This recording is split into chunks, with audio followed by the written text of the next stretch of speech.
Ciao a tutti, sono Andrea e vi do il benvenuto a questo nuovo appuntamento con la storia del territorio. Oggi concentreremo la nostra attenzione sul sito archeologico di Sant'Anastasia, del quale abbiamo già parlato la scorsa volta quando abbiamo descritto il Pozzo Sacro, che voglio ricordarlo prende il nome dall'omonima chiesa edificata sulle sue rovine. Ora, ditemi voi, quale altro posto, se non Sardara, può vantare la presenza, nel cuore del proprio centro storico, di un ampio spazio dove convivono capanne nuragiche, pozzo sacro e chiesa medievale, in quello che si configura come un affascinante esempio di continuità di culto.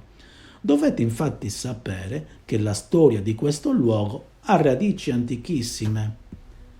L'area infatti risulta frequentata già a partire dal bronzo recente, ma è nel bronzo finale, tra il XIII e il XII secolo a.C., che va collocata la realizzazione di gran parte delle strutture che andavano a formare un vasto insediamento a carattere civile e religioso. Fu Antonio Taramelli, fra i pionieri dell'archeologia in Sardegna, esattamente nel 1913, ad intraprendere una prima indagine dell'area che si mostrava coperta da un prato che occupava il sagrato antistante alla chiesa, quella stessa chiesa che a sua volta andava ad estendersi fino a circa 3 metri rispetto a quella che appare la posizione attuale.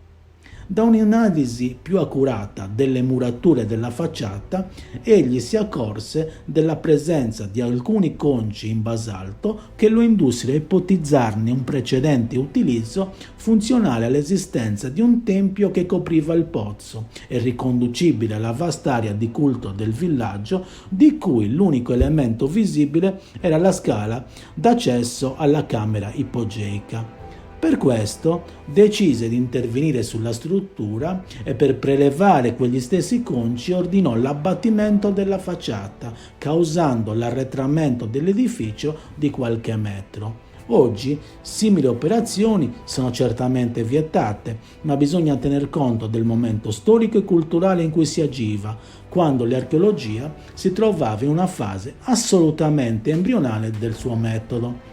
L'impegno scientifico del Taramelli, in ogni caso, si distinse per la duttilità e la competenza mostrata nell'orientarsi fra i vari ambiti cronologici che ancora oggi risultano di difficile lettura. È bene ricordare inoltre che nel corso del secolo nell'area si condussero diverse altre campagne di scavo. Le più importanti si effettuarono tra la fine degli anni 70 e il 2000. Grazie quindi ai dati raccolti si è riusciti a definire l'area come un insediamento complesso con ambienti di ogni tipo, da quelli ad uso abitativo come semplici capanne agli spazi per le riunioni, fino ad arrivare ai locali artigianali, a cui doveva certamente corrispondere un'altrettanto complessa struttura sociale.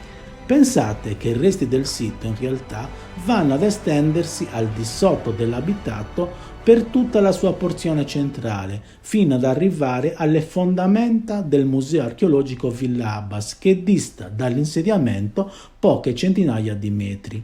Ulteriori studi hanno consentito inoltre di inquadrare meglio cronologicamente un'area la cui frequentazione in età nuragica sembra protrarsi fino alla prima metà del ferro, nell'VIII secolo a.C., sebbene alcune tracce sembrerebbero suggerire un interesse occasionale nelle epoche successive.